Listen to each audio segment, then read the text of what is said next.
സാമ്പത്തികമായി, ശാരീരികമായി, മാനസികമായി, സാമുദായികപരമായി എല്ലാ നിലക്കും അല്ലാഹു റബ്ബുൽ ഇസ്സത്ത് നമ്മെ പരീക്ഷിക്കും. അത് അല്ലാഹുവിൻ്റെ ഒരു തീരുമാനമാണ്. ഈ പരീക്ഷണങ്ങൾ അല്ലാഹു നമുക്ക് നൽകുന്നത് എന്തിനാണ്? നമ്മളത് മനസ്സിലാക്കണം. ഇസ്ലാമിൻ്റെ ഓരോ നിയമങ്ങളും എന്തിനാണ് എന്ന് നമ്മളെ പഠിപ്പിക്കുന്നുണ്ട്. പക്ഷേ അത് വേണ്ടതുപോലെ നമ്മൾ പഠിക്കാൻ തയ്യാറാകാത്തത് കൊണ്ടാണ് നമ്മളൊക്കെ തിരിഞ്ഞു നിന്ന് അള്ളാഹുവിനെയും ഇസ്ലാമിനെയും കൊഞ്ഞണം കുത്തുന്നത്, കുറ്റം പറയുന്നത്. ഇതെന്തിനാണിത് നമ്മൾ പഠിക്കണം. ഏതൊരു കാര്യവും അതിൻ്റെ ലക്ഷ്യമുണ്ട്. വെറുതെ കുറെ സൃഷ്ടികളെ അല്ലാഹു തആല ലോകത്ത് സമ്മാനിച്ചിട്ട് അവരെ കൊല്ലുക, അവരെ കുത്തിക്കീറുക, അവരെ ബോംബിന് അടിമകളാക്കുക, അവരെ പട്ടിണിക്കിടുക, അവരെ ദാരിദ്ര്യത്തിലിടുക, ഇതാണോ അല്ലാഹു റബ്ബുൽ ഇസ്സത്തിന്റെ തീരുമാനം? പിന്നെ അല്ലാഹു വലിയ കരുണയുള്ളവനാണെന്നാണല്ലോ പറയുന്നത്. അല്ലാഹു വലിയ കരുണക്കടലാണ്. പിന്നെ അല്ലാഹു സുബ്ഹാനഹു വ തആല ഇങ്ങനെയൊക്കെ തന്റെ സൃഷ്ടികളോട് ചെയ്യുന്നത് എന്തിനാണ്? സ്വാഭാവികമായിട്ട് വിവരമില്ലാത്തവർക്ക് അങ്ങനെയൊക്കെ ചിന്ത ഉണ്ടാകാം. അതുകൊണ്ടാണ് അല്ലാഹുവിനെ കുറിച്ച് പഠിക്കണമെന്ന് പറയുന്നത്. നമ്മളൊക്കെ ഭൂരിപക്ഷം മുസ്ലിമീങ്ങളും എന്താണ് ഇസ്ലാമിക ആശയം, ആദർശം, ശരീഅത്ത് എന്നുള്ളത് നമുക്ക് ഇതുവരെക്കും മനസ്സിലായിട്ടില്ല എന്നുള്ളതാണ്. കേവലം ഈ ഒരു ജുമുഅക്ക് ഒരു അരമണിക്കൂർ 15-20 മിനിറ്റ് നമ്മൾ വന്നിരുന്ന് ദീൻ കേൾക്കുന്നു. പിന്നെ ഏതെങ്കിലും മതപ്രഭാഷണ സദസ്സുകളിൽ പോയി അത് തുലോം തുച്ഛമായ ചില ആളുകൾ വേറെന്തോ വിഷയങ്ങളൊക്കെ കേൾക്കുന്നു എന്നല്ലാതെ ഇസ്ലാമിനെ കുറിച്ച് പഠിക്കാൻ നമ്മൾ സമയം കണ്ടെത്താറുണ്ടോ? മൂസ നബി അലൈഹി സ്വലാത്തു വസ്സലാം തൗറാത്തിനെ പഠിക്കാൻ 30 വർഷം 30-40 വർഷം പണിയെടുത്തിട്ട് അവർ പഠിച്ചിട്ടില്ല എന്നുള്ളതാണ്. ആദരവായ റസൂലുള്ളാഹി തങ്ങൾ 23 വർഷം കൊണ്ടാണ് ലോകത്ത് വിപ്ലവം സൃഷ്ടിച്ചത്. 23 വർഷം. നബി സല്ലല്ലാഹു അലൈഹി വസല്ലമ തങ്ങൾ 10 വർഷം മക്കയിലും 13 വർഷം മദീനയിലും. ഈ പരിശുദ്ധമായ ഖുർആനിന്റെ വിപ്ലവം ലോകമെമ്പാട് നബിയുനാ റസൂലുള്ളാഹി തങ്ങൾ എത്തിച്ചു കൊടുത്തു. ഒരൊറ്റ പ്രവാചകൻ ലോകമെമ്പാടും. ഇന്ന് ലോകത്ത് 800 കോടിയോളം ലോകത്ത് മനുഷ്യരുണ്ടെങ്കിൽ അവർ പരിശുദ്ധമായ ഖുർആൻ എന്ത് എന്ന് അവരിന്ന് ഗവേഷണം നടത്തിക്കൊണ്ടിരിക്കുകയാണ്. ബഹുമാനമുള്ള സഹോദരങ്ങളെ, അത് പരിശുദ്ധ പ്രവാചകൻ കുറഞ്ഞ കാലം കൊണ്ടാണ് ലോകത്തൊരു വലിയ വിപ്ലവം ഖുർആനിലൂടെ സൃഷ്ടിച്ചത്. മറ്റൊരു പ്രവാചകന്മാർക്കും കിട്ടാത്ത ഭാഗ്യമാണിത്. 950 വർഷമാണ് നൂഹ് നബി അലൈഹി സ്വലാത്തു വസ്സലാം പ്രബോധനം നടത്തിയത്. എന്നിട്ട് എത്ര പേര് വന്നു? എത്ര പേരുണ്ടായി? യൂനുസ് നബി അലൈഹി സ്വലാത്തു വസ്സലാം 40 വർഷത്തോളം ദഅവത്ത് ചെയ്തിട്ട് ഒരാൾ പോലും സ്വീകരിക്കാൻ തയ്യാറാകാതെ വന്ന ദേഷ്യത്താലാണ് അദ്ദേഹം ആ നാട് വിട്ടു പോയത്. കപ്പലിൽ ചാടി കയറി പോയത് രക്ഷപ്പെടാൻ. ഇവന്മാരോടൊന്നും പറഞ്ഞിട്ട് കാര്യമില്ല. അങ്ങനത്തെ സാഹചര്യത്തിലാണ് അല്ലാഹു സുബ്ഹാനഹു വ തആല ആദരവായ റസൂലുള്ളാഹി സ്വല്ലല്ലാഹു അലൈഹി വസല്ലമ തങ്ങളിലൂടെ ഈ ലോകമെമ്പാടുമുള്ള ഇന്നത്തെ ഈ ആഖിർ സമാനിലെ ഈ അവസാനത്തെ സമുദായത്തിന് കുറഞ്ഞ വർഷങ്ങൾ കൊണ്ട് കൂടുതൽ കാര്യങ്ങൾ ലോകത്ത് പഠിപ്പിച്ചു കൊടുത്തു നബിയുനാ ഷഫീഉനാ റസൂലുള്ളാഹി സ്വല്ലല്ലാഹു അലൈഹി വസല്ലം. 23 വർഷക്കാലം കൊണ്ട് ഖുർആൻ. എന്താണ് ഇസ്ലാം? ഇസ്ലാം എന്ന് പറഞ്ഞാൽ എന്താണ്? ഇത് നമ്മുടെ സമുദായം പഠിക്കാനും പഠിപ്പിക്കാനും പ്രചരിപ്പിക്കാനും തയ്യാറാകാതെ വരുമ്പോഴാണ് ലോകം മുഴുവനും ഇവരൊരു തീവ്രവാദി, ഭീകരവാദി എന്നുള്ള ഒരു മുദ്ര കൊണ്ട് നമ്മളെ ചിത്രീകരിക്കുന്നത്. നമ്മൾ മുദ്ര കുത്തപ്പെടുന്നതിന്റെ കാരണം അതാണ്. നബി സല്ലല്ലാഹു അലൈഹി വസല്ലമ തങ്ങൾ ഇസ്ലാം എന്താണ് എന്ന് പഠിപ്പിച്ചു കൊടുക്കുക മാത്രമല്ല, പ്രാവർത്തികമായി കാണിച്ചു കൊടുക്കുകയും ചെയ്തു. അതായിരുന്നു പരിശുദ്ധ പ്രവാചകന്റെ തീരുമാനം. ബഹുമാനപ്പെട്ട നബി സല്ലല്ലാഹു അലൈഹി വസല്ലമ തങ്ങളെ സ്വീകരിക്കാൻ ജൂത ക്രൈസ്തവർ മദീന പള്ളിയിലേക്ക് വരുമ്പോൾ പരിശുദ്ധമായ മദീന പള്ളിയുടെ ഉള്ളിലേക്ക് അവരെ സ്വീകരിച്ചിരുത്തി ഇസ്ലാമികപരമായ ആശയ സ്നേഹ സംവാദങ്ങൾ നടത്തുകയും അവരുടെ സംശയങ്ങൾക്ക് നിവാരണം നടത്തി കൊടുക്കുകയും ജൂത ക്രൈസ്തവർക്ക് നമസ്കരിക്കാൻ പ്രാർത്ഥിക്കാൻ സമയമായപ്പോ പരിശുദ്ധമായ മദീന പള്ളിയുടെ ഉള്ളിൽ തന്നെ അവരുടെ ദൈവത്തെ ആരാധിക്കുവാനുള്ള പരിപൂർണമായ സ്വാതന്ത്ര്യം നൽകി ലോകത്ത് മാനവികത എന്തെന്ന് പഠിപ്പിച്ചു കൊടുത്ത പ്രവാചകനാണ് മുത്തു മുഹമ്മദ് മുസ്തഫ സല്ലല്ലാഹു അലൈഹി വസല്ലം. ആ പ്രവാചകന്റെ അനുയായികളാണ് നമ്മൾ. ഒരിക്കലും അവർ ഒരു തീവ്രവാദ ഭീകരവാദ പ്രവർത്തനത്തിലേക്ക് പോവുകയില്ല. പിന്നെ നമ്മൾ എന്തോ ലോകത്തിന് മുന്നിൽ തീവ്രവാദികളായി മതഭ്രാന്തന്മാരായി മുദ്ര കുത്തപ്പെട്ടിരിക്കുകയാണ് ലോകത്തിന്റെ മുന്നിൽ. ബഹുമാനമുള്ള സഹോദരങ്ങളെ, അപ്പോൾ ഒരു നല്ല ഒരു കാര്യത്തിനോട് അസൂയാലുക്കൾ എവിടെയും ഉണ്ടാകും. നമ്മുടെ കുടുംബങ്ങളിൽ തന്നെ നമുക്കൊരു നന്മ കിട്ടിയാൽ അതിനെ ഇഷ്ടപ്പെടാത്ത എത്രയോ രക്തബന്ധുക്കൾ നമ്മുടെ കൂട്ടത്തിൽ ഉണ്ടാകും. ഒരു നല്ല ജോലി, ഒരാളിന് നല്ല സമ്പത്ത്, അല്ലെങ്കിൽ നല്ല ഒരു വീട്, നല്ല ഒരു വാഹനം വാങ്ങി ഉടനെ നമ്മുടെ കുടുംബത്തിൽ തന്നെ നമുക്ക് ഇഷ്ടപ്പെടാത്ത ആളുകൾ ഉണ്ടാകും. ഒരു നല്ലതിനോട് അസൂയ തോന്നുന്നവരുണ്ടാകും. അത് സ്വാഭാവികമാണ്, അത് മനുഷ്യ സഹജമാണ്. അതുകൊണ്ടാണ് സ്വർഗലോകത്ത് ഈ അസൂയ എന്ന് പറയുന്ന ഒരു രോഗമില്ല എന്ന് അല്ലാഹു തആല പറഞ്ഞത്. സ്വർഗലോകത്ത് അങ്ങനത്തെ ഒരു രോഗമില്ല. അസൂയ അല്ലാഹു സുബ്ഹാനഹു വ തആല, കുശുമ്പ്, അസൂയ, ഇതൊക്കെ അല്ലാഹ് സ്വർഗത്തിൽ പ്രവേശിക്കുന്നതിന് മുമ്പേ അല്ലാഹ് എടുത്തു കളയും. അപ്പൊ ഈ നല്ല മതം, ഈ സത്യത്തിന്റെ മതം, ഈ സൗഹാർദ്ദത്തിന്റെ മതം, ഈ സഹിഷ്ണുതയുടെ മതം, ഇത് പരിശുദ്ധ പ്രവാചകൻ ലോകത്ത് പഠിപ്പിച്ചു വ്യാഖ്യാനിച്ച് മനസ്സിലാക്കി കൊടുത്തത് കൊണ്ട് ലോകത്ത് അക്രമങ്ങളോ അനീതിയോ അധർമ്മങ്ങളോ ഒന്നും ഉണ്ടാവുകയില്ല എന്ന് മനസ്സിലാക്കി. ഇത് തന്നെയാണ് നല്ല മതം എന്ന് മനസ്സിലാക്കി കൊടുത്താൽ ലോകം മുഴുവൻ ഇതിനെ സ്വീകരിക്കാൻ തയ്യാറാകുമ്പോൾ ലോകത്ത് കുഴപ്പമുണ്ടാക്കുന്ന ഒരു വിഭാഗം ആളുകൾക്ക് അവരുടെ ആയുധങ്ങളും വെടിക്കോപ്പുകളും കച്ചവടച്ചരക്കാക്കി മാറ്റാൻ കഴിയാതെയും കൊള്ളയടിയും ബലാത്സംഗവും നടക്കാൻ പറ്റാതെ വരുമ്പോ സ്വാഭാവികമായി ഈ ഒരു മനുഷ്യർ, ഈ ഒരു വിഭാഗം തീവ്രവാദികളും ഭീകരവാദികളുമാണ് എന്ന് ചിത്രീകരിക്കപ്പെട്ടാൽ ഒരുപക്ഷെ ഇവരുടെ ദീനിൽ നിന്ന് ഇവരെ അകറ്റാൻ കഴിയും. അങ്ങനെയാണ് നിഖാബ്, പർദകള്, തൊപ്പി, ധാടി, ഇതൊക്കെ ഒരു മോശമായ രീതിയിൽ ഈ ഇസ്ലാമിക പ്രതിയോഗികൾ ലോകത്ത് പ്രചരിപ്പിച്ചത്. അങ്ങനെയാണ് മുസ്ലിമീങ്ങൾ ഒരു തീവ്രവാദികൾ എന്ന മട്ടിലേക്ക് അവർ എഴുതി തള്ളുന്നത്. ഇവിടെ മാത്രമല്ലല്ലോ, കേരളത്തിൽ മാത്രമല്ല, ലോകത്തിന്റെ ഏത് ഭാഗത്ത് പോയാലും. എന്നാൽ ആ ഇസ്ലാമിനെ പഠിച്ച ഭൂരിപക്ഷം വരുന്ന ജനങ്ങളും അത് സത്യത്തിന്റെ മതമാണ് എന്ന് എല്ലാവരും അംഗീകരിക്കുന്നുണ്ട്. അതുകൊണ്ടാണല്ലോ പലസ്തീനിലെ മക്കൾക്ക് വേണ്ടി ലോകത്തെ 80% ആളുകൾ രംഗത്തേക്ക് വരുന്നത്. എന്താ ഇസ്രായേലിനെ സപ്പോർട്ട് ചെയ്തിട്ട് ലോകത്തുള്ള സാധാരണക്കാരൻ വരാത്തത് എന്താ? ഈ പാവപ്പെട്ട ഫലസ്തീന്റെ മക്കൾക്ക് വേണ്ടി 80% ലോകത്തുള്ള ജനങ്ങൾ, അമേരിക്കയിൽ പോലും ഇസ്രയേലിൽ പോലും ഇസ്ലാമിന്റെ വിരോധികളുള്ള നാട്ടിൽ പോലും നമ്മൾ ചിന്തിച്ചു നോക്കി എന്തുകൊണ്ടാണ്? അപ്പോൾ സത്യം എന്തെന്ന് എല്ലാവർക്കും അറിയാം, സത്യം എന്തെന്നറിയാം. പക്ഷേ ജൂതന്മാരുടെയും യഹൂദി നസ്രാണികളുടെ ലക്ഷ്യം എന്താണ്? ഖുർആൻ പറഞ്ഞ വാക്കാണ്, വലൻ തറള അൻകൽ യഹൂദു വന്നസാറ ഹത്താ തത്തബിഅ മില്ലതഹും. ഖുർആൻ പറഞ്ഞ വാക്കാണ്, സൂറത്തുൽ ബഖറ. വലൻ തറള അൻകൽ യഹൂദു വന്നസാറ. ഒരിക്കലും യഹൂദികളോ നസ്രാണികളോ തൃപ്തിപ്പെടുകയില്ല പ്രവാചകരെ. അവരുടെ മതത്തെ നിങ്ങൾ പിൻപറ്റുന്നത് വരെ ഒരിക്കലും നിങ്ങളെ അവർ അംഗീകരിക്കൂല. ഉണ്ടോ? ഇതാണ് ലക്ഷ്യം, യഥാർത്ഥ ലക്ഷ്യം ഇതാണ്. ഒരിക്കലും ഇസ്ലാമിനെ അവർ അംഗീകരിക്കൂല. വലൻ തറള അൻകൽ യഹൂദു വന്നസാറ. ഖുർആൻ പറഞ്ഞ വാക്കാണ്. യഹൂദു നസ്രാൻ എന്നൊക്കെ അല്ലാഹ് പറഞ്ഞ വാക്കാണ്. നമ്മളൊരു പക്ഷേ നമ്മളെ പ്രഭാഷണത്തിലൂടെ യഹൂദി നസ്രാനികൾ എന്ന് പറയുമ്പോൾ മൊത്തത്തിൽ ഇദ്ദേഹം ഒരുപക്ഷെ ഈ ലോകത്തുള്ള എല്ലാ ക്രിസ്ത്യാനികളെയും കുറ്റം പറയുന്നു, അല്ലെങ്കിൽ ജൂതന്മാരെ കുറ്റം പറയുന്നത് തോന്നിയേക്കാം. ഒരിക്കലുമില്ല. നമ്മൾ ആരെയും കുറ്റം പറയാൻ നമ്മൾ വിധിക്കപ്പെട്ടവരല്ല. നമ്മൾ ആരെയും കുറ്റം പറയില്ല. കുറ്റം ചെയ്യുന്നവനെ പോലെ നീ കുറ്റക്കാരനാന്ന് നമ്മൾ പറയില്ല. നീ ആ കുറ്റത്തിൽ നിന്ന് പിന്തിരിയണമെന്നാണ് പറയുക. നമ്മളിത് മനസ്സിലാക്കണം. പക്ഷെ ഖുർആൻ പറഞ്ഞ വാക്ക് നമ്മൾ അങ്ങനെ അല്ലാഹ് ഉപയോഗിച്ച വാക്കല്ലേ.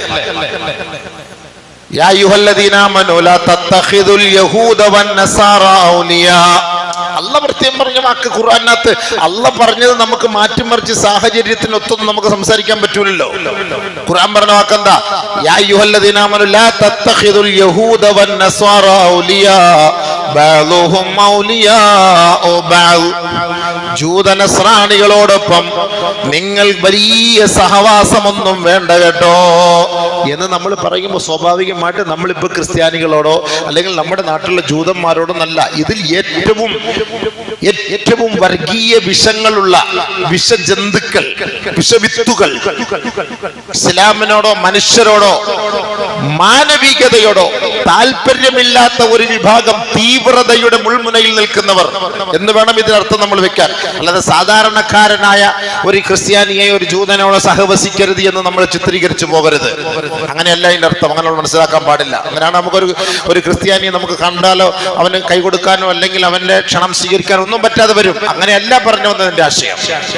നമ്മുടെ ആശയ ആദർശങ്ങൾക്ക് തടസ്സം നിൽക്കുകയും ജീവിതത്തിനുള്ള സ്വാതന്ത്ര്യം അനിക്കുന്നതിനുള്ള പ്രവൃത്തികൾ ചെയ്യുകയും ചെയ്യുന്ന അങ്ങനെയുള്ള വർഗക്കാർ, അങ്ങനെയുള്ളവരുമായിട്ട് സഹവാസം വേണ്ട. ഇതാ പറഞ്ഞത് പരിശുദ്ധമായ ഖുർആൻ ആശയമാണ്. അപ്പൊ അല്ലാഹ് അവിടെ ഉപയോഗിച്ച വാക്ക് യഹൂദ വ നസാറ എന്നാണ്. അപ്പൊ നമ്മളും അത് തന്നെയാണ് ഉപയോഗിക്കുന്നത്, നമ്മളും അങ്ങനെ തന്നെയാണ് ഉപയോഗിക്കുന്നത്. അപ്പൊ മുസ്ലിമീങ്ങൾ എന്ന് പറയുമ്പോൾ ലോകത്തുള്ള സകലമാന മുസ്ലിമീങ്ങളിലും അഹ്ലുസുന്നത്തി വൽ ജമാഅത്ത് ശരീഅത്തിനെ അംഗീകരിക്കുന്ന മുസ്ലിമീങ്ങൾ നന്നേ കുറവാണ്. കൂടുതൽ മുസ്ലിം ഇറാനിൽ ഷിയാക്കളാണ്. നമുക്കിപ്പോ അവരെ ഉൾക്കൊള്ളാൻ കഴിയില്ല. നമ്മൾ നോക്കുമ്പോൾ മുസ്ലിമീങ്ങളുടെ വേഷത്തിലാണ്, പറഞ്ഞിട്ട് കാര്യമില്ല. പക്ഷെ നമ്മളവര് കുഫാറുകൾ കാഫിരീങ്ങളാണ് നമുക്ക് വിധി എഴുതാൻ നമുക്ക് കഴിയില്ല. പക്ഷെ ഇസ്ലാമിക ശരീഅത്തിനോട് യോജിപ്പില്ലാത്തവർ അബൂബക്കർ സിദ്ദീഖ്, ഉമർ റളിയല്ലാഹു അൻഹുവിനെ, ഉസ്മാനുൽ ഗനി റളിയല്ലാഹു അൻഹു അംഗീകരിക്കാത്ത ഇവരെ നമ്മൾ മുസ്ലിമീങ്ങൾ നമുക്ക് പറയാൻ പറ്റുമോ? ഇസ്ലാമിക ശരീഅത്തനുസരിച്ച് നമുക്ക് ഉൾക്കൊള്ളാൻ പറ്റൂല. അതാണ് ഷിയാക്കളുടെ വാദം. ഒന്നാമത്തെ ഖലീഫയായിട്ട് വരേണ്ടത് അലി റളിയല്ലാഹു തആല അൻഹുവാണ്. അലി റളിയല്ലാഹു തആല അൻഹുവിന്റെ സ്ഥാനം അബൂബക്കർ സിദ്ദീഖ് പിടിച്ചെടുത്തതാണ് എന്ന് വാദിക്കുന്നവരാണ് ഷിയാക്കൾ. ഒരിക്കലും അങ്ങനെ ഒരു സംഭവമേ ഇല്ല. അപ്പൊ അങ്ങനത്തെ ഒരു വിശ്വാസമുള്ളവരാകുമ്പോ ഒരിക്കലും നമുക്ക് അവരെ ഉൾക്കൊള്ളാനോ അംഗീകരിക്കാനോ കഴിയുകയില്ല. അതേപോലെ നമ്മുടെ നാട്ടിൽ തന്നെ ബോറോ മുസ്ലിങ്ങൾ എന്ന് പറഞ്ഞൊരു വിഭാഗം, അവരൊക്കെ ഈ തലയിൽ ഒരു പ്രത്യേക തൊപ്പിയാണ്. നമുക്ക് കാണാം, നമ്മുടെ അടുത്ത് പ്രധാനമന്ത്രിയൊക്കെ അവർ ഭയങ്കരമായിട്ട് സ്വീകരിച്ച് ആനയിച്ചോ കൊണ്ടുപോകുന്നോ കാണാം. ബഹുമാനമുള്ള സഹോദരങ്ങൾ, ഷിയാക്കളുടെ മറ്റൊരു വിഭാഗമാണ് അവർ. ഒരിക്കലും അവരെ ശരീഅത്തിന്റെ അഹലുകാരായിട്ട് നോക്കുമ്പോൾ വലിയ ദാടി ഉണ്ടാവും, വലിയ തൊപ്പി ഉണ്ടാവും. 6 മാസം ജമാഅത്തിൽ പോയവരെ പോലെയൊക്കെ ആരെയും കാണുന്നത് നമ്മൾ ട്രെയിനകത്ത് യാത്ര ചെയ്യുമ്പോ ഒക്കെ. പക്ഷെ നമ്മളെ ഒന്നും കണ്ടാൽ അവർ മിണ്ടയില്ല, സംസാരിക്കില്ല, സലാം പറയില്ല. നമ്മൾ അങ്ങോട്ട് പോയി പറഞ്ഞാലുമില്ല. അത് ഷിയാക്കളുടെ മറ്റൊരു വിഭാഗമാണ്. ഒരിക്കലും നമുക്ക് അവരെ ഉൾക്കൊള്ളാൻ കഴിയുകയില്ല. അപ്പൊ ലോകത്ത് ഇവരെയൊക്കെ ഉണ്ടാവും, ആളുകൾ മുസ്ലിമാണ് മുസ്ലിമാണ് മുസ്ലിമാണ് എന്ന് പറയും. ഖാദിയാനികൾ ഒരിക്കലും മുസ്ലിമേ അല്ല. അവർ പിഴച്ച വർഗം, നരകത്തിന്റെ അവകാശികൾ. അഹമ്മദിയ്യ മുസ്ലിം എന്ന പേരിൽ അവർ അറിയപ്പെടുന്നത്. പേര് നോക്കുമ്പോ അഹമ്മദിയ്യ. അപ്പൊ അവര് വാർത്താ സമ്മേളനത്തിലൊക്കെ ഇങ്ങനെ ഇതൊക്കെ പറയും. ഒരിക്കലും നമുക്ക് അംഗീകരിക്കാൻ പറ്റില്ല അവരെ. ആദരവായ റസൂലുള്ളാഹി തങ്ങളെ സ്വീകരിക്കാത്തവർ, അംഗീകരിക്കാത്തവർ. അപ്പൊ അങ്ങനെ ഇവരുടെ ഒക്കെ പേര് മുസ്ലിമാണ്. നോക്കുമ്പോ അഹമ്മദിയ്യ മുസ്ലിം, ഖാദിയാനി മുസ്ലിം, അവര് ഷിയ വിഭാഗം മുസ്ലിം, എല്ലാം നല്ല ഇസ്ലാമിന്റെ പേര്. അതാണ് സുഹൃത്തുക്കളെ നമ്മൾ പറഞ്ഞത്, ഇസ്ലാമിനെ അറിയേണ്ട രീതിയിൽ നമ്മൾ അറിയണം. അതുകൊണ്ടാണ് അല്ലാഹു തആല പറഞ്ഞത്, ഖുൽ ഇന്ന ഹുദല്ലാഹി ഹുവൽ ഹുദാ, ഖുൽ ഇന്ന ഹുദല്ലാഹി ഹുവൽ ഹുദാ. അള്ളാഹുവിന്റെ ഹിദായത്തിന്റെ മാർഗം, യഥാർത്ഥ സത്യത്തിന്റെ വഴി എന്തെന്നുള്ളത് നിങ്ങൾ പഠിക്കി മനസ്സിലാക്കി ആ വഴിയെ നിങ്ങൾ പിൻപറ്റി. അത് പഠിക്കാൻ മെനക്കെട്. അല്ലാതെ അവിടെ ഇവിടെ ഒന്നും കണ്ടിട്ട് ഇസ്ലാമിനെ നിങ്ങൾ പഠിക്കാൻ നിൽക്കരുത്. ഇസ്ലാമിക ശരീഅത്തിന്റെ നിയമം അല്ലാഹു അവന്റെ റസൂൽ നമ്മളെ പഠിപ്പിച്ചു തന്നിട്ടുണ്ട്. അത് ആർക്കും അതിനെ മാറ്റി എഴുതാൻ കഴിയൂല. അതിനകത്ത് ഒരാളുടെ കയ്യും കടന്നിട്ടില്ല. അത് അല്ലാഹു തന്നെ പറയുന്ന വാക്കാണ്. അതുകൊണ്ട് അല്ലാഹു പറഞ്ഞ വാക്കാണിത്. വലൻ തർല അൻകൽ യഹൂദു വലൻ നസാറാ ഹത്താ തത്തബിഅ മില്ലതഹും ഖുൽ ഇന്ന ഹുദല്ലാഹി ഹുവൽ ഹുദാ വലഇൻ ഇത്തബഅത അഹ്വാഅഹും മിൻ ബഅദി മാ ജാഅക ബിഇൽം. നിങ്ങൾക്ക് അറിവില്ലാത്തത് കൊണ്ട് നിങ്ങൾ അവരെ പിൻപറ്റിക്കഴിഞ്ഞാൽ നിങ്ങൾ പിഴച്ചു പോകും. നിങ്ങൾ അറിവില്ലായ്മ കൊണ്ട് നിങ്ങൾ അവരെ പിൻപറ്റിയാൽ നിങ്ങൾ പിഴച്ചു പോകും. ഇസ്ലാമിക ശരീഅത്തിന്റെ നിയമങ്ങളെ മാറ്റിമറിച്ചിട്ട് അവരോടൊപ്പം നിങ്ങൾ കൂടുതൽ സഹവാസം, അല്ലാഹ് പറഞ്ഞതിന് എതിരായിട്ടുള്ള സഹവാസമാണ് എങ്കിൽ തീർച്ചയായും നിങ്ങൾ പിഴച്ചു പോകും. ഇത് ഖുർആന്റെ വാക്കാണ്, സൂറത്തുൽ ബഖറയാണ്. നമ്മുടെ ഒന്നും വാക്കല്ല ഇത്. ഖുർആന്റെ ആയത്തുകൾ എടുത്ത് നിങ്ങളുടെ മുന്നിൽ അവതരിപ്പിച്ചു തരുന്നു. ഇതിനകത്ത് നമുക്ക് ഇപ്പൊ യഹൂദി എന്നോ നസ്രാനി എന്നോ പേര് വരുമ്പോ നമുക്ക് മാറ്റാനൊന്നും പറ്റൂല. ഒരിക്കലും മാറ്റാൻ പറ്റില്ല. അല്ലാഹ് ഖുർആനിൽ പറഞ്ഞ വാക്കല്ലേ. ഗൈറിൽ മഗ്ദൂബി അലൈഹിം വലദ്ദാലിൻ എന്ന് പറഞ്ഞാൽ നമ്മളെല്ലാരും ആമീൻ എന്ന് പറയുന്നല്ലോ. ഗൈറിൽ മഗ്ലൂബി അലൈഹിം, നിന്റെ കോപം ഇറങ്ങിയ വർഗത്തെ പോലെ ഞങ്ങളാക്കരുത് പടച്ചവനെ. പിഴച്ചവരും പിഴപ്പിക്കുന്നവരുമായ വിഭാഗത്തിൽ ഞങ്ങളെ നീ പെടുത്തരുത് പടച്ചവനെ. സൂറത്തുൽ ഫാത്തിഹ ഓതുമ്പം ആമീൻ. ആരാവര്? ഗൈറിൽ മഗ്ലൂബി അലൈഹിം വലദ്ദാല്ലീൻ, കോപം, അള്ളാന്റെ കോപം ഇറങ്ങിയവർ. ആരാണവർ? ഈ യഹൂദി നസ്രാനികൾ എന്നാണ് തഫ്സീറിലുള്ളത്. അപ്പൊ നമ്മൾ ഇനി വലദ്ദാല്ലീൻ നിൽക്കുമ്പം ആമീൻ എന്ന് പറയാ ശരിയല്ല, അവർക്കെതിരെ. അതുകൊണ്ട് ഇനി എല്ലാരും ഒരു മഗ്ലൂബി അലൈഹിം വലദ്ദാല്ലീൻ മിണ്ടണ്ട കേട്ടോ, ആരും മിണ്ടണ്ട. അവർക്കെതിരെ നമ്മൾ ആമീൻ പറയണം. നമ്മുടെ സഹോദരൻ ജോസഫ് അച്ചായ നമ്മുടെ ആളല്ലേ, അവർക്കെതിരെ അങ്ങനെ പറയാൻ പാടുണ്ടോ? ഇത് നമുക്കെന്തെങ്കിലും ഒരു ഇസ്ലാമിലൊരു തീരുമാനം എടുക്കാൻ പറ്റുമോ? അല്ലാഹു റസൂൽ പഠിപ്പിച്ചല്ല ഇത്. ഞാൻ പറയുന്നത് നിങ്ങൾ കേൾക്കണം. നിങ്ങൾ തഫ്സീർ എടുത്ത് വെച്ച് നോക്കിക്കോളി. മലയാളത്തിലൊക്കെ തഫ്സീർ ഉണ്ടല്ലോ, വ്യാഖ്യാനങ്ങളൊക്കെ ഉണ്ടല്ലോ. ഇതൊക്കെ എടുത്ത് വെച്ച് നോക്കിക്കോളി. ആരാണ് ഈ ഗൈറിൽ മഗ്ലൂബി അലൈഹിം വലദ്ദാല്ലീൻ? ആരാണവർ എന്നുള്ളത് നിങ്ങൾ എടുത്ത് വെച്ച് നോക്കിക്കോളി. അപ്പൊ നമ്മൾ ചിന്തിക്കേണ്ടത് എന്താ? ഇപ്പൊ ഈ ഇസ്രയേലിൽ നടക്കുന്ന നരനായാട്ടിൽ അവിടെയുള്ള സാധാരണക്കാരായ ഭൂരിപക്ഷം വരുന്ന ജനങ്ങളും അവരോട് സപ്പോർട്ടില്ല. അതിന് ഒരു വിഭാഗം ആളുകൾ, ഇതൊക്കെ അധികാരത്തിന്റെ തലപ്പത്തിരിക്കുന്നവരാണ്. അത് നമ്മൾ മനസ്സിലാക്കണം. അതാണ് ഏറ്റവും കൂടുതൽ മനസ്സിലാക്കണം. സാധാരണക്കാരല്ല, സാധാ സിവിലിയന്മാരെല്ലാവരും സൗഹൃദ ബന്ധങ്ങൾ പുലർത്തുന്നവരാണ്. ഫലസ്തീനിൽ നിന്നും ഗസയിൽ നിന്നും ഇസ്രയേലിൽ പോയി ബിസിനസ് ചെയ്ത്, കച്ചവടം ചെയ്ത്, ജോലി ചെയ്ത് അങ്ങോട്ടും ഇങ്ങോട്ടും സൗഹൃദം പങ്കിട്ട് ജീവിച്ചിരുന്നവരാണ് ജനങ്ങൾ. അവർ സാധാരണക്കാർ, അങ്ങോട്ടും ഇങ്ങോട്ടും ബന്ധമുള്ളവരാണ്. എന്തെങ്കിലും ഒരു പ്രശ്നങ്ങൾ വന്നാൽ ഇരുകൂട്ടരെ സഹകരിക്കുന്നവരായിരുന്നു, സഹായിക്കുന്നവരായിരുന്നു. 90,000-ഓളം പേര് ഫലസ്തീനിൽ നിന്ന് ഇസ്രയേൽ പോയി ജോലി ചെയ്ത് രാവിലെ പോയി വൈകിട്ട് മടങ്ങി വരുന്നവരാണ്. അപ്പൊ ആ ഒരു ബന്ധം അങ്ങനെ ഇല്ലായിരുന്നെങ്കിലോ? നമ്മൾ ചിന്തിച്ചു നോക്കണം സുഹൃത്തുക്കളെ, സഹോദരങ്ങളെ. അപ്പൊ എല്ലാവരെയും നമ്മൾ അങ്ങനത്തെ കണ്ണുകൊണ്ട് നമ്മൾ കാണരുത്. അപ്പൊ അല്ലാഹു സുബ്ഹാനഹു വ തആല പരിശുദ്ധമായ ഖുർആനിലൂടെ പറയുമ്പോൾ നമ്മൾ ചിത്രീകരിക്കേണ്ടത് അങ്ങനെയാണ്. അല്ല നമ്മളിപ്പോ ഒരു പക്ഷേ ഇങ്ങനെ പറയുമ്പോ, പ്രഭാഷണത്തിലൂടെ ഞാനിപ്പോ പറയുമ്പോ ജൂതൻ നസ്രാനി എന്നൊക്കെ അങ്ങനെ പറയും. അത് ഖുർആനിനകത്തുള്ള വാക്കുകൾ വെച്ചിട്ട് പറയുന്നുണ്ട്. അപ്പൊ നമ്മൾ അങ്ങനെ മൊത്തത്തിൽ അങ്ങനെ ഒരു നല്ലവരായ മനുഷ്യരെ കുറിച്ച് എന്നുള്ള ഒരു ചിന്ത നമ്മുടെ ഭാഗത്ത് നിന്ന് ഉണ്ടാകാൻ പാടില്ല. അതാണ് നമ്മൾ പറഞ്ഞതിന്റെ അർത്ഥം. അത് പരിശുദ്ധ ഖുർആന്റെ വീക്ഷണത്തിലാണ് നിങ്ങളുടെ മുന്നിൽ ഇത് പറയുന്നത്. അല്ലാഹു തആല മനസ്സിലാക്കാൻ നമുക്ക് തൗഫീഖ് തരട്ടെ. അപ്പൊ അതുകൊണ്ട് ഞാൻ പറയുന്നത്, അല്ലാഹു സുബ്ഹാനഹു വ തആല പരീക്ഷണങ്ങൾ നമുക്ക് തരുമ്പോ അത് എങ്ങനെ നമ്മൾ നേരിടണം? എന്തിനാണ് ഈ പരീക്ഷണങ്ങൾ അല്ലാഹു നൽകുന്നത്? എല്ലാവർക്കും അല്ലാഹു തആല പരീക്ഷണം നൽകിയിട്ടുണ്ട്.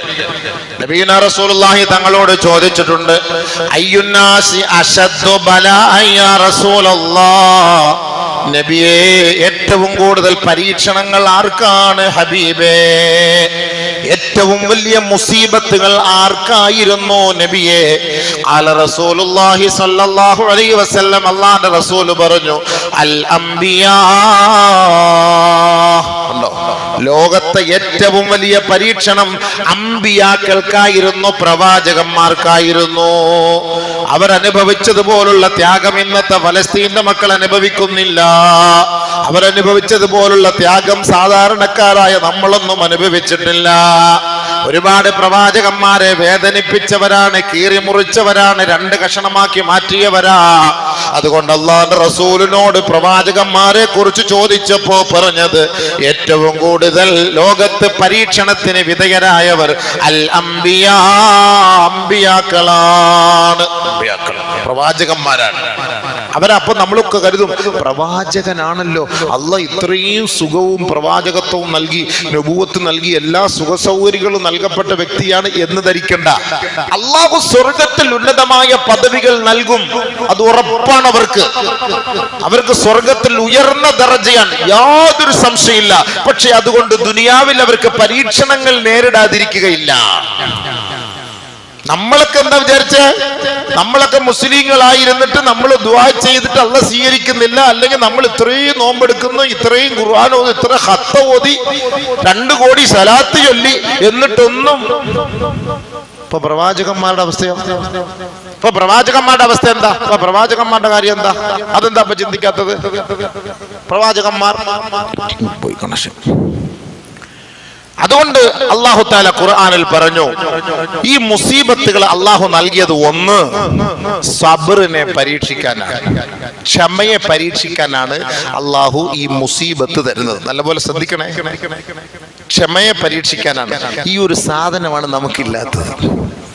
ഈ മുസീബത്ത് അയ്യൂബ് നബി അലൈഹി സ്വലാത്തു വസ്സലാമിന് അല്ലാഹു തആല ശരീരമാസകലം രോഗം നൽകിയിട്ട് അയ്യൂബ് നബി അലൈഹി സ്വലാത്തു വസ്സലാം ഒരിക്കൽ പോലും പറഞ്ഞിട്ടില്ല, അല്ലാ എന്റെ രോഗമൊന്നു നീ മാറ്റിത്താ പടച്ചവനെ, നിന്റെ ഒരു പ്രവാചകനാണല്ലോ ഞാൻ, നീ എത്ര ക്രൂരനാണല്ലാ, എന്നെ ഇത്രത്തോളം വേദനിപ്പിക്കേണ്ട ആവശ്യം നിനക്കുണ്ടോ റബ്ബേ എന്ന് ചിന്തിച്ചിട്ട് പോലുമില്ല.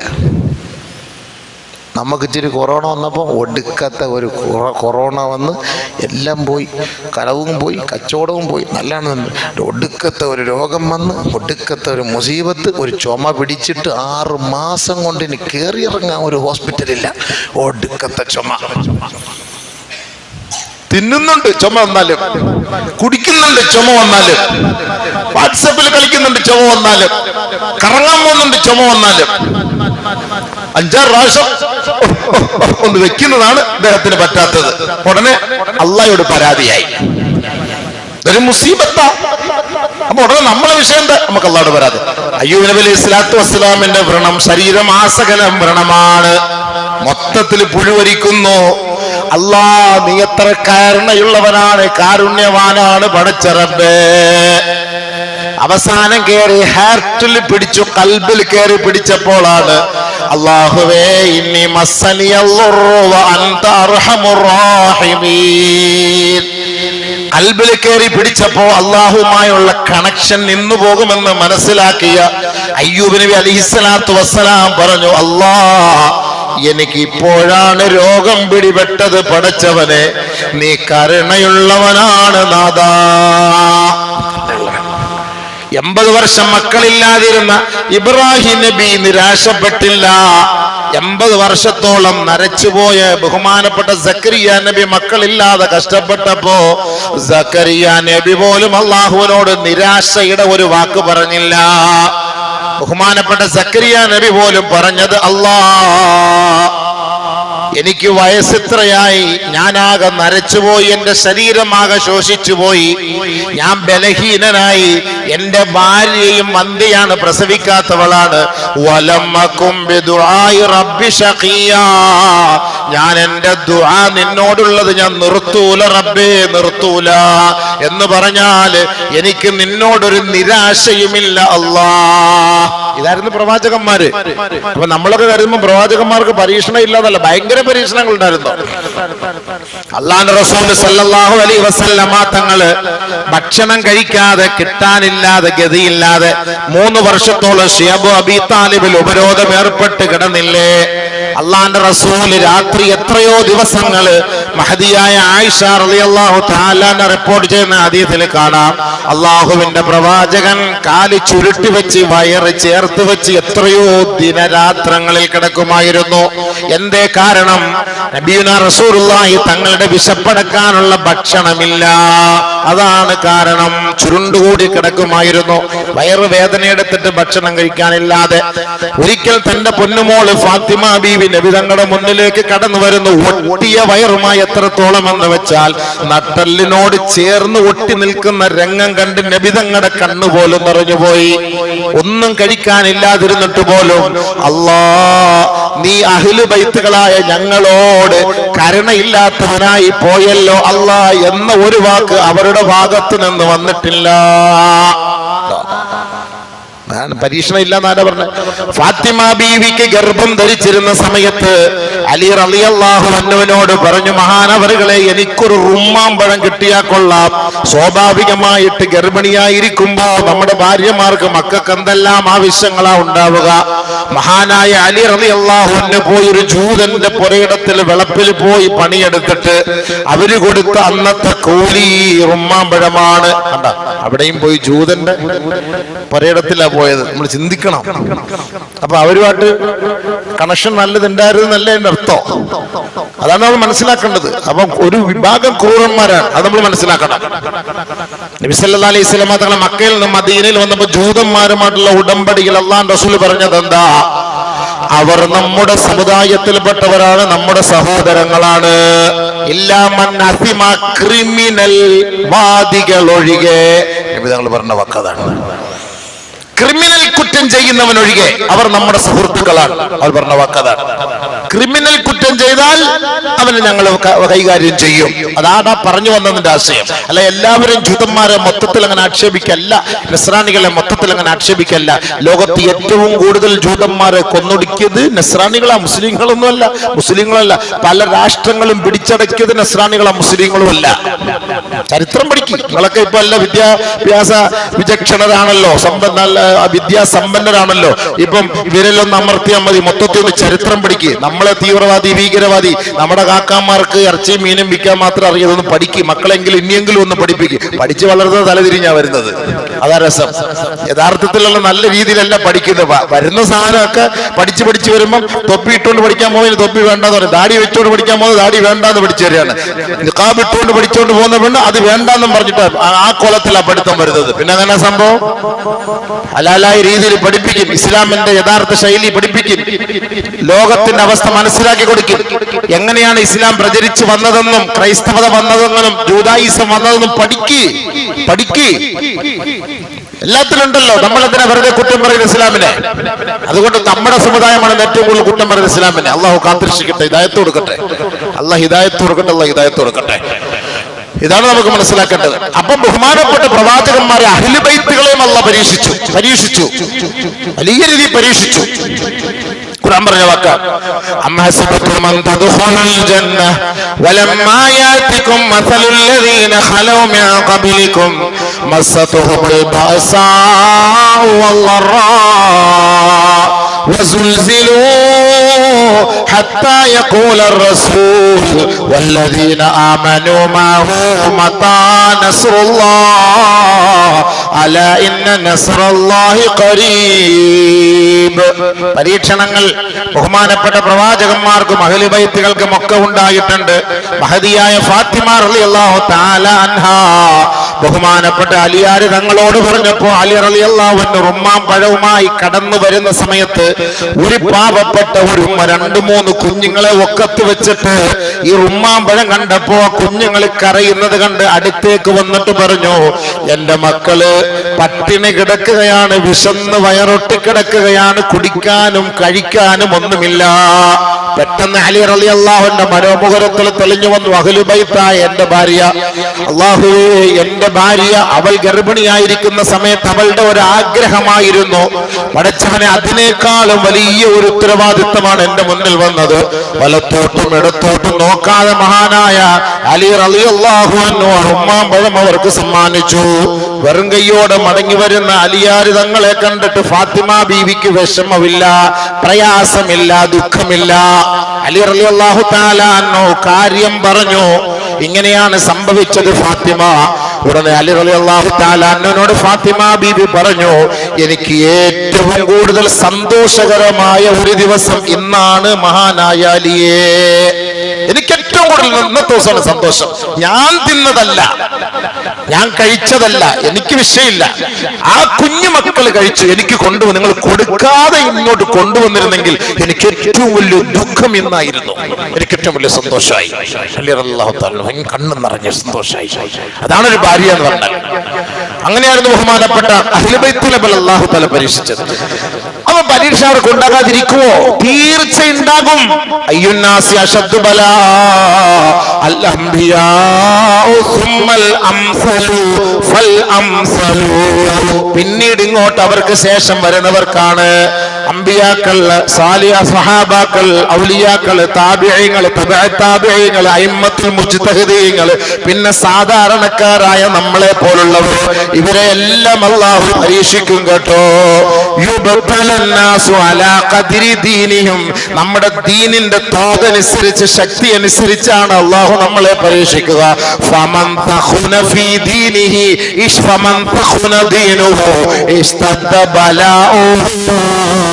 ഒരാളുടെ ദീനിൽ അടിയുറച്ച വിശ്വാസത്തോടെയാണ് ഒരാൾ ജീവിക്കുന്നതെങ്കിൽ അവരുടെ പരീക്ഷണം അവർക്ക് ഭയങ്കരമായിരിക്കും. ഇത്രയും പേര് അവിടെ ഷഹീദാക്കപ്പെടുമ്പോൾ ഒരാൾ പോലും ആ രാജ്യം വിട്ട് നമുക്ക് എങ്ങോട്ടെങ്കിലും പോയേക്കാം എന്ന് കരുതുന്നില്ല. അല്ലാഹു അക്ബർ എന്നുള്ള വർത്തമാനമല്ലാതെ, അൽഹംദുലില്ലാ എന്ന വർത്തമാനമല്ലാതെ, പടച്ചവനെ ഞാൻ ഈ പർദ ഇട്ടത് കൊണ്ടാണ്, ഞാൻ മുസ്ലിം ആയത് കൊണ്ടാണ്, ഞാൻ ഷഹാദത്ത് കലിമ ചൊല്ലിയത് കൊണ്ടാണ് ഞാൻ ഇങ്ങനെ ഒരു പീഡനം അനുഭവിക്കേണ്ടി വന്നതല്ലോ എന്ന് ഒരാൾ പോലും പറഞ്ഞിട്ടില്ല. അവരോട് കഴിഞ്ഞ ദിവസം അഭയാർത്ഥി ക്യാമ്പിൽ പോയിട്ട് ചോദിക്കുകയാണ്, നിങ്ങൾ ഈ രാജ്യം വിട്ടുപോയിക്കൂടെ എന്ന് ചോദിച്ചപ്പോ അവര് പറഞ്ഞ വാക്ക്, ഞങ്ങൾ ഈ രാജ്യം വിട്ടുപോയാൽ ഈ മുബാറക്കായ ബൈത്തുൽ മുഖദ്ദസ് അടങ്ങുന്ന മണ്ണിനെ ആര് സംരക്ഷിക്കും? ചോദ്യം. നമ്മുടെ വീട്ടിൽ നടന്നാല് പെട്ടെന്ന് ഇവിടെ നിന്ന് വണ്ടി കയറിയ ദുബായിലോ ലണ്ടനിലോ UK ഒക്കെ പോയി നമ്മൾ താമസിക്കും. കൂടുതലും ആളുകൾ ഇന്ത്യ വിട്ടു പോയില്ലേ? വിദേശത്ത് സ്വസ്ഥായിട്ട് താമസിക്കാൻ പോയില്ലേ? 10,000 സമ്പന്നന്മാർ ഇന്ത്യ വിട്ടുപോയി. ഇപ്പൊ വേറെ പാസ്പോർട്ടാ. ഇപ്പൊ നമ്മുടെ മക്കളെ UK പഠിപ്പിക്കാൻ വേണ്ടി കുറച്ചാൾ കഴിയുമ്പോ മക്കൾ അവിടെ ജോലിയായി സിറ്റിസൺഷിപ്പ് എടുത്ത് പിന്നെ വാപ്പായും ഉമ്മായും എല്ലാം അങ്ങോട്ട് കൊണ്ടുപോകും. എല്ലാം അങ്ങോട്ട് കൊണ്ടുപോകും. മണക്കാട്ടിൽ നിന്ന് എല്ലാവരും അവിടെ പോയി നമുക്ക് അവിടെ ഒരു ജമാഅത്താക്കാം. ഇനി അവിടെ ലണ്ടനിൽ മണക്കാട് വലിയ വള്ളിന്നാക്കാം. എല്ലാം അങ്ങനെ ഓരോരുത്തരും പോകണം. ഓരോ ഭാഗത്ത് നിന്ന് എല്ലാവരും അങ്ങോട്ടേക്ക് പോവാം. ഇവിടെ നിന്ന് തലം മാറുകയാണ്. ബൈത്തുൽ മുഖദ്ദസിന്റെ പരിസരത്ത് പീഡനങ്ങൾ അനുഭവിക്കുന്ന മക്കളോട് ചോദിക്കാൻ, നിങ്ങൾക്ക് ഇവിടം വിട്ടു പോകാൻ സുരക്ഷിതമായ സ്ഥലം തരാം, ഈജിപ്തിൽ വാ, അവിടെ വാ, ഇവിടെ. ഞങ്ങൾ പോയാൽ ഈ രാജ്യം, ഈ മണ്ണിനെ ആര് സഹായിക്കും, ആര് സംരക്ഷിക്കും? ഈ ബൈത്തുൽ മുഖദ്ദസ്. അതാണ് ഈമാൻ. അത്രയും പരീക്ഷണം വന്നിട്ട് ഭരണം ഞങ്ങൾക്കൊരു വിഷമമേ അല്ല. നബിയുനാ റസൂലുള്ളാഹി സ്വല്ലല്ലാഹു അലൈഹി വസല്ലമ തങ്ങൾ പറഞ്ഞു, അതാണ് ദുനിയാവ് നിസാരതയാണെന്ന് പഠിപ്പിക്കാനാണ് അല്ലാഹു പരീക്ഷണം നൽകുന്നത്. മനുഷ്യൻ നിസാരനാണെന്ന് പഠിപ്പിക്കാനാണ് അല്ലാഹു പരീക്ഷണം നൽകുന്നത്. ഖുലിഖൽ ഇൻസാനു ലൈഫാ, മനുഷ്യൻ എപ്പോഴും എക്കാലത്തും അവൻ ബലഹീനനാണ് കേട്ടോ. ഖുർആൻ പറഞ്ഞ വാക്കാണ്. എപ്പോഴും ബലഹീനൻ തന്നെയാണ്. ഭൂമിയിൽ അവനെ കൊണ്ട് ഒന്നും ചെയ്യാൻ കഴിയൂല. അവനെ കിബറും അഹന്തയും നടിച്ചു നടക്കുന്നതല്ലാതെ ആ ഭൂമിയുടെ ആധിപത്യം അവന്റെ കൈകളിലില്ല കേട്ടോ. കൈകളില്ല. നമ്മൾ വിചാരിക്കും ഇസ്രായേലുകാർ ലോകത്തെ ഏറ്റവും വലിയ ശക്തിയാണെന്ന്. രഹസ്യമായ റിപ്പോർട്ടുകൾ വരുമ്പോ ഓർക്കണേ സുഹൃത്തുക്കളെ, 2000-3000 സൈന്യന്മാരാണ് തകർന്നു പോയത്, ചത്തുപോയത്. പക്ഷെ നമ്മുടെ മുന്നിലുള്ള 112 പേര് മാത്രം ഒരു ബർക്കത്തിന്, ഭക്ഷണത്തിന്റെ കൂടെ ബിരിയാണിയുടെ കൂടെ അച്ചാറ് വെക്കുന്നത് പോലെ. പക്ഷെ ബാക്കിയൊക്കെ അങ്ങ് മാറ്റി വെച്ചിരിക്കുകയാണ്. അതാണ് നമ്മൾ കരുതുന്നതെല്ലാം ഇത്രയും വലിയ ശക്തിയാണെന്ന്. ഭൂമിയിൽ നിങ്ങൾ അശക്തര് തന്നെയാണ് കേട്ടോ. ഖുർആന്റെ വാക്കാണ്. ഖുർആന്റെ വാക്കാണ്. നിങ്ങൾക്ക് ഒന്നും ചെയ്യാൻ പറ്റൂല. ഇന്നകലൻ തഖ്രികൽ വലൻ തബ്ലുഗൽ ജിബാല തൂലാ. ഭൂമിയെ നിങ്ങൾ പിളർക്കാനോ കട്ടർ വെച്ച് മുറിച്ച് രണ്ടാക്കാനോ ആകാശത്തിലേക്ക് കയറി പിടിച്ചു പറ്റാനോ നിങ്ങളെ കൊണ്ട് കഴിയില്ല കേട്ടോ. ഇതിന്റെ ആധിപത്യം അള്ളാന്റെ കൈകളിലാണ്. നിങ്ങൾ വിചാരിക്കുക നിങ്ങളെ കൊണ്ട് പറ്റൂല. എല്ലാ രഹസ്യ സംവിധാനങ്ങളെയും പിടിച്ചടക്കുന്ന സാധനം തന്നെ തകർന്നു പോയില്ല. അപ്പൊ അതിന്റെ അർത്ഥം എന്താ? ഖുലിഖൽ ഇൻസാനു ലൈഫാ. ഭൂമിയിൽ നിങ്ങൾ അശക്തരാണ് കേട്ടോ, ബലഹീനരാണ് കേട്ടോ. ഖുർആൻ പറഞ്ഞ വാക്കാണ്. നമ്മളെ കൊണ്ട് ഒന്നും ചെയ്യാൻ പറ്റൂല. പിന്നെ മടക്ക അല്ലാഹുവിലേക്കാണ്. അപ്പൊ എന്തെങ്കിലും ഒരു വിഷയം വന്നാലോ, മായുസീബുൽ മുസ്ലിമ മിൻ വസബിൻ വലാ നസബിൻ വലാ ഹുസ്നിൻ ഹത്തൽ ഹമ്മി യഹുമ്മു ഇല്ലാ കുഫിറ ബിഹി അൻ സയ്യാതിഹി. എന്തിനാണ് പരീക്ഷണം തരുന്നത്? എന്തിനാണ് ദുഃഖം നൽകുന്നത്? എന്തിനാണ് വ്യതകളും രോദനകളും അള്ളാഹു നൽകുന്നത്?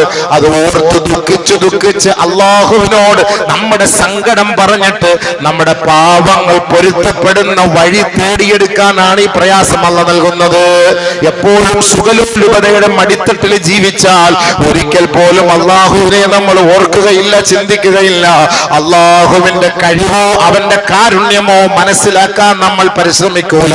അതുകൊണ്ട് അള്ളാഹു നമുക്ക് ഈ പരീക്ഷണം നൽകുന്നത് എന്തെന്നറിയുമോ? അള്ളാഹുവേ, നിന്നിലേക്ക് കൂടുതൽ ഞങ്ങൾ അടുക്കാനാണ്. കൂടുതൽ അടുക്കണം.